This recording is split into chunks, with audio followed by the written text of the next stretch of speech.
Welcome back. Last time we began our discussion of the Qur'an, which will continue now by looking at the circumstances of the revelation and its themes. There are people who think that the revelation is a kind of psychological element of the Prophet.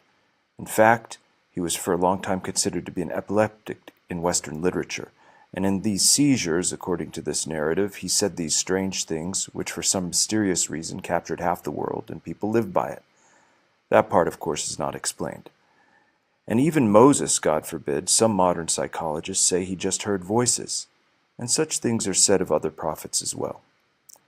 Now this is rejected completely by Islam, not only for the Prophet of Islam, but for all the other prophets as well. Prophecy has nothing to do with psychological responses of the soul or creations of the soul.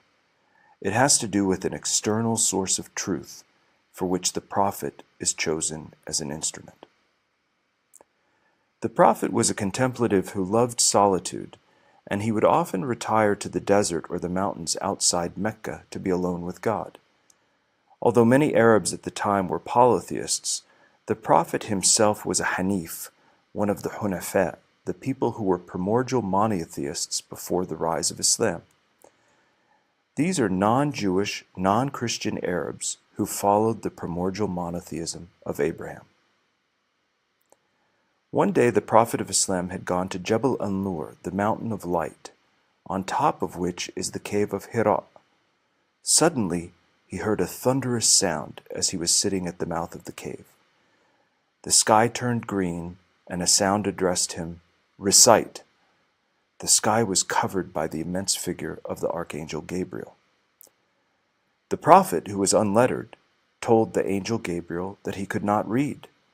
But the command came again 3 times from the angel, and then the very first verses of the Qur'an were revealed to the Prophet. The year was 610, and this began the sonoral revelation of the Qur'an, which was to continue for the next 23 years, until the death of the Prophet in Medina in the year 633. Laylat al-Qadr, the night of power or authority, is considered the holiest night of the year for Muslims. Traditionally celebrated on the 27th day of Ramadan, it commemorates the night the Qur'an was first revealed to the Prophet.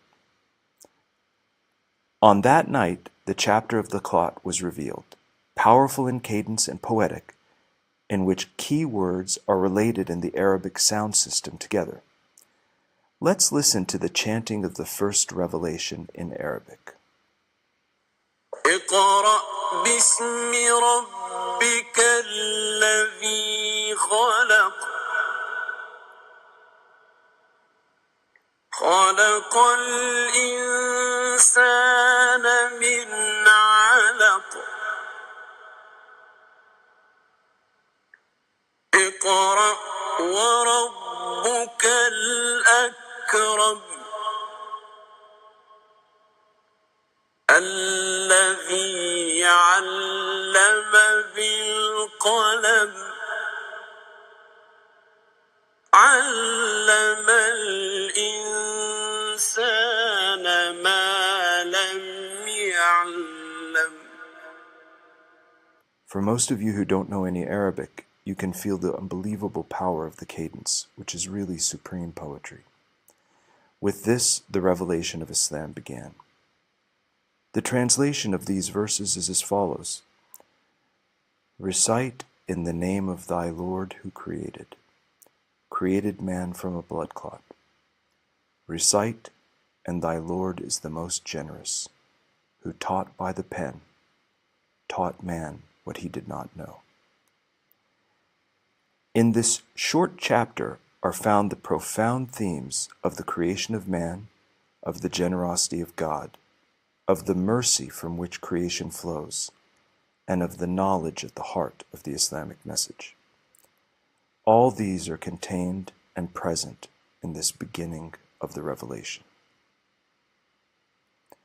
The Qur'an is always chanted, and the art of chanting the Qur'an is the supreme art in Islamic civilization. The closest thing you have to it in the West is the Gregorian chant, which goes back to models of chanting that ultimately go back to the prophet David of the Psalms. The same is true of the chanting of the Qur'an. It's considered to be a sacred art form, and all the breathing, spacing, and so forth are based on the traditions handed down through the Prophet. So I hope this gives you a little feeling of what the sound system of the Qur'an is like. Next time, we'll briefly consider the names of the Qur'an, as well as the question of translating the Qur'an before we discuss the structure of the text.